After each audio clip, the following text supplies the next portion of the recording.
What's up, y'all? Welcome back to my channel. I'm Kendall B. If you do not know who I am 22 years old and I am on the quest of moving out to my next place really soon. So I wanted to share my budgeting tips and tricks. This will help out anybody that is looking to move out, planning, or trying to see if they are possibly able to financially. Maybe you can after this budgeting thing. Y'all, I love this water bottle. It's fire. You can hear my ice in here because this ice has been in here since last night. Check the description box to go get you one and I'll give y'all an extra. I have a little discount code so y'all can get money off, so use that link in my description box below. So if you're ready, smash the like button, make sure you are subscribed, and let's get right into the video. All right. I'm so excited for this video. I feel like I learned something and I'm finally sharing it with y'all. Yeah, today I'm going to be sharing my way of budgeting. I have kind of learned this over the past few weeks of before I even moved out. I made sure I learned how to do a budget because I was going to do it by myself. So I had to make sure that I could handle my money and I could be straight, period. So I know you guys are interested in that because a lot of you want to move out by yourself. So I didn't really know how to budget when I first moved out, but I was determined to get a plan, get a budgeting list, track my expenses. So first off, this is my weekly budgeting sheet. I decided to do weekly because I get paid weekly right now. You want to base your budget off of however often you get paid. So if you get paid every 2 weeks, your budget is going to be for a 2-week spend. And if you're getting paid every week, then you're going to do a weekly budget, or you can do a monthly budget. Do whatever works for you. I have a weekly money plan. This is it right here. And I basically, first off, I listed everything that I spend money on. I got this from the Budgetnista. You want more depth? Go check her out. But I listed every expense that I would kind of, you know, spend throughout a month or throughout a week. Food, hair, gas, fun, personal appearance. I listed them and then I categorized them into like these broad categories. So as you see, I have food and groceries, transportation, living needs, others, and then I have my weekly savings. Those are all the things that I want to make sure I am putting my money into each week, okay? And if for you, it would be every 2 weeks or monthly, whatever you decided to make your budget go by. Mine is weekly, so this is the categories that, you know, sums up my weekly spending. But first off, for each category, what I did was I kind of gave myself a $45 max for food. Now, this all is based on however much money you spend on food. What I did was I want to get a little technical. I want it to be ideal. I want it to be realistic. I didn't want to put like $30 for my money to eat throughout the week, knowing I usually spend $60 a week. I want to slowly bring it down. So I went and got my bank statements. I printed off my bank statements for the month of June, and I calculated each expense that was going towards foods. That would be groceries or Chick-fil-A or Zaxby's or going out to eat. I would calculate all of that. I looked at that and then I kind of made my max off of that, and I came up with $45, and that has been working, you know, really good. You want to see if it works for you by multiplying it times 4 if you're doing weekly. Let's say $45 times 4. That means I'm spending $180 a month on food. Now, I was trying to stay under $200, so I found something that would work good for me weekly. I broke it down like that. So if you only want to spend $200 on food because you're trying to budget and move out, then you need to put, let me screen record this so we can get technical. If you're only trying to spend $200 a month, then you're going to do $200 divided by 4 weeks, and that would be $50 a week for food. That would be your maximum, okay? So you can do that for that. Now for gas, I usually spend $30 a week on gas. Times 4, that's $120. So I put my max for gas as $35. Do you guys get what I'm saying? I'm really trying to be ideal with the money I spend and not, you know, constrain myself, but still give myself like, okay, once you hit $35, Kendall, that's it.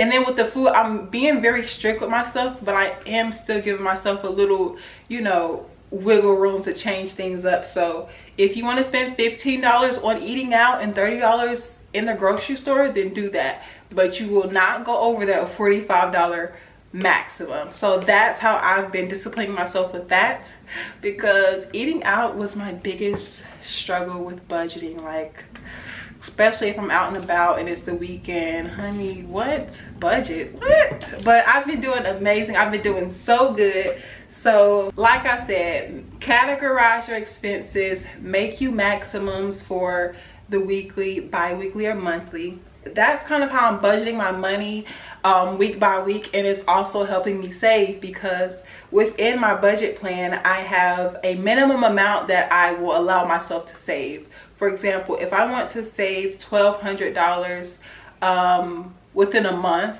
if I need to save $1,200 and I have 4 weeks, then that means I need to be saving $300 a week minimum in my savings account.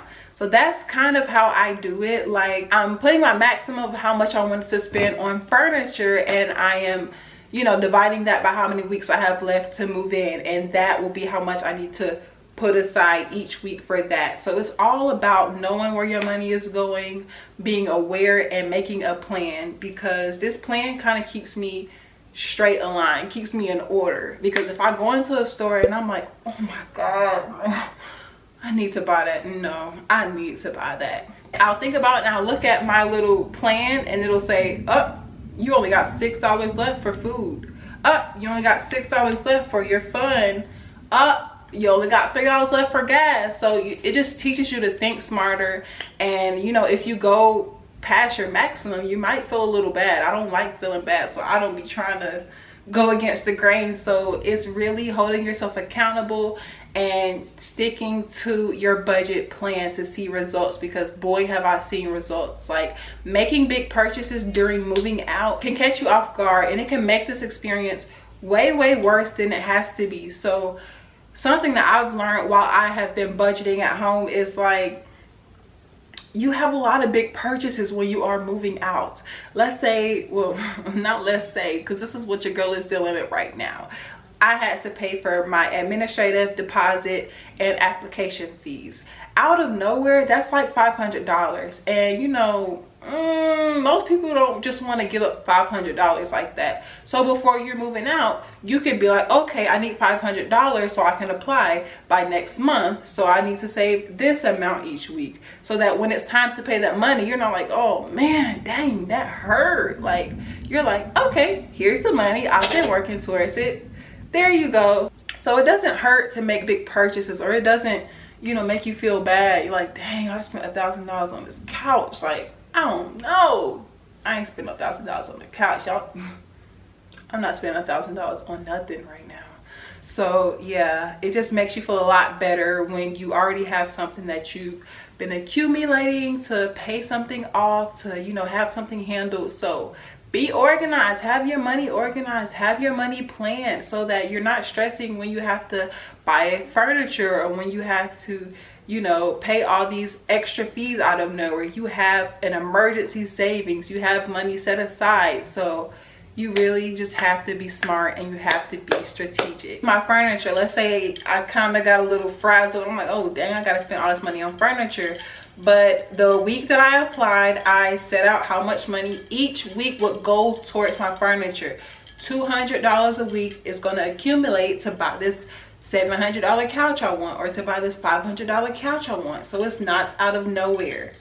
You have to stick to it. And going into these furniture stores and looking at Wayfair and going online, boy is it hard, because you'll see something and be like, well, my budget will restart next week, so I'll just take it from that. No, if it says that week that you have $0 left for your fun, or $0 left for your furniture to spend, then you do not spend it.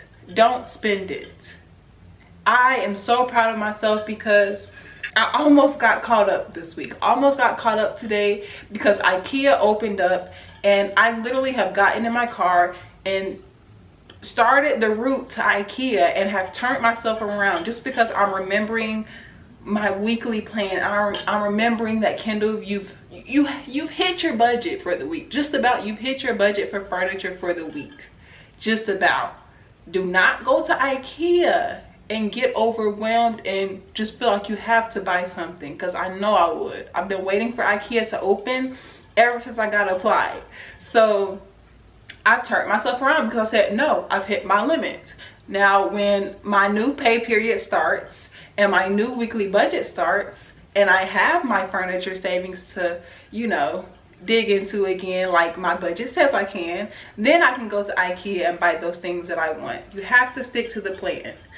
Because once you start messing up, like, oh, I'll pay that money back to my budget next week, it just gets too messy and you're not even on the plan anymore. That is basically how I've been budgeting, and it's working out really, really amazing for me. It's working out super good.